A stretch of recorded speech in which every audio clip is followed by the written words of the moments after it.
हनुमान् श्रीपदो वायुपुत्रो रुद्रो नघोजरः अमृत्यवीरवीरश्च ग्रामवासो जनाश्रयः धनदो निर्गुणः शूरो वीरो निधिपतिर्मुनिः पिङ्गाक्षो वरदो वाग्मी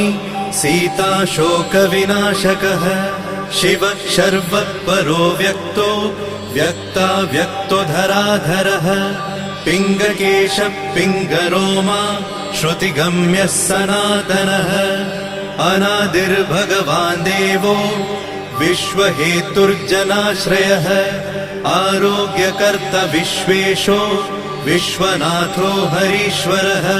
भर्गो रामो रामभक्तः कल्याणप्रकृतिस्थिरः विश्वम्भरो विश्वमूर्तिर्